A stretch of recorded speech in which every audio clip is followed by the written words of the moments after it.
উত্তর দিনাজপুর জেলার রায়গঞ্জ থানার অন্তর্গত রামপুর অঞ্চলের নাজিরপুরের পালপাড়ায় এক ছাগল চাপা দিয়ে মারার অভিযোগকে কেন্দ্র করে চাঞ্চল্য ছড়িয়েছে এলাকায়। স্থানীয় বাসিন্দা নিরঞ্জন পালের অভিযোগ, প্রায় 15 দিন আগে এলাকার এক প্রভাবশালী রেশন ডিলার ট্রাক্টরে মাল নিয়ে যাওয়ার সময় তার একটি ছাগল চাপা পড়ে মারা যায়। অভিযোগ, ঘটনার প্রতিবাদ জানানোই ওই দিন সন্ধ্যায় রেশন ডিলার অনিমেষ সিংহ নিরঞ্জন পালকে ডেকে পাঠান। সেখানে তাকে বেধড়ক মারধর করা হয় বলে অভিযোগ। পরে স্থানীয় বাসিন্দারা আহত নিরঞ্জন পালকে উদ্ধার করে মহারাজা স্বাস্থ্যকেন্দ্রে ভর্তি করান। পরের দিন নিরঞ্জন পাল রায়গঞ্জ থানায় লিখিত অভিযোগ দায়ের করেন। তার অভিযোগ, অভিযুক্ত ব্যক্তি মন্ত্রীর শ্যালক হওয়ায় প্রশাসন এখনো পর্যন্ত কোনো কার্যকর ব্যবস্থা নেয়নি। এদিকে একই দাবিতে সরব হয়েছে নিরঞ্জন পালের শাশুড়ি। তিনি ঘটনার নিরপেক্ষ তদন্ত করে প্রকৃত সত্য সামনে আনার দাবি জানিয়েছেন। ঘটনা প্রসঙ্গে অভিযোগকারী নিরঞ্জন পাল কি জানিয়েছেন শুনুন।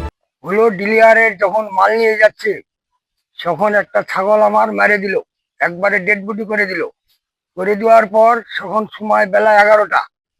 ডিলিয়ারকে বলার পর ডিলিয়ার বললো ঠিক আছে আমি ওটা ব্যবস্থা নিব। আর এই কথা বলার পর আমি বাড়ি চলে আসলাম।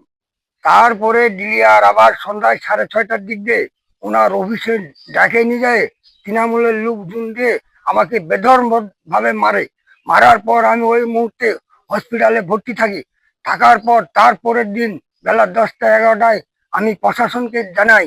প্রশাসন সেই সময় আমাকে বললো কোনো সাড়া দিচ্ছে না। আজকে কয়েকদিন যাবৎ 19 তারিখে আমি থানায় এফআইআর করি, তারপরেও আমাকে হ্যারাসমেন্ট করাচ্ছে, বাড়িতে এসে মারধর করার সুযোগ নিচ্ছে। আমি এখন বাড়ির থেকে বাইরে হতে পারছি না, খুব বিপজ্জনক ফেলে দিছে আমাকে। এই অবস্থায় কি করব? কোনো আইনের সাহায্য পাচ্ছি না, কোনো বিচারের ব্যবস্থা করছে না। কারা মেরেছে? এরা তৃণমূলের লোকজন, এরা ধরে নিয়ে যায়, মারলো আমাকে বাড়িতে। কি নাম? একটার নাম হলো কিরণ বর্মন, আর এটা হলো অজিত বর্মন, ওরাই বাপ বেটা 3 জন। আর একটা ছিল ডিলিয়ার, ওর নাম অনিমেষ সিংহ।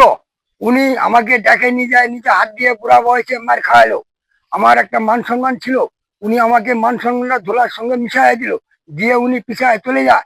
তারপরে একদিন পরে উনি আমার বাড়িতে এসে বলছে যে তোমাকে ওষুধপাতির খরচা দেই। তাতে আমি মানি না, আমি বলছি যে না, আমার আইনগত ভাবে ব্যবস্থা যেটা হয় সেটা করব। আপনার কাছে 100-200 টাকা নিয়ে আমার কি হবে? আমার মান সম্মানটা ধুলায় মিশাই দিচ্ছেন। এই অবধি আমি থানায় হ্যারাসমেন্ট হতে থাকি, তাতে ওরা কোনো সাড়া দেয় না। পুলিশ এখন পর্যন্ত কোনো খবর নাই পুলিশের। সামগ্রিক ঘটনা প্রসঙ্গে অভিযোগকারী নিরঞ্জন পালের শাশুড়ি কি বক্তব্য শুনুন। আগুন মাছি বলছে যে বললো কার গাড়ি ছিল? ওই যে কিরণের গাড়ি। ওর ছেলেটার নাম তো আমি জানি না বাবা, মনে থাকে না তো। মনোজিৎ নাকি? ছাগল আপনাদেরই? ছাগলটা ছাগল তো আমাদেরই। যদিও অভিযুক্ত রেশন ডিলার অনিমেষ সিংহের পক্ষ থেকে এই অভিযোগের বিষয়ে এখনো কোনো প্রতিক্রিয়া পাওয়া যায়নি। পুলিশ ইতিমধ্যে ঘটনা তদন্ত শুরু করেছে বলে জানা যাচ্ছে। উত্তর দিনাজপুরের রায়গঞ্জ থেকে নিজস্ব প্রতিনিধি রিপোর্ট, টাইমস 14 বাংলা। আরো নিত্য নতুন ভিডিও পেতে এবং তথ্য জানতে আমাদের ফেসবুক পেজকে লাইক ও ফলো করে রাখুন। সেই সঙ্গে টাইমস 14 বাংলার ইউটিউব চ্যানেলকে সাবস্ক্রাইব করতে ভুলবেন না।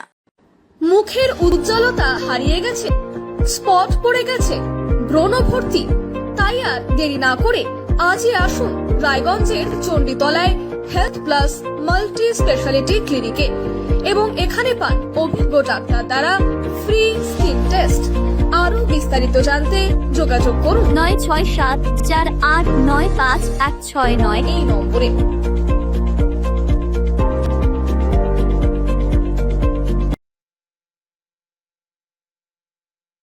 আজ তোমার বিয়ে সাজলো নতুন সাজে।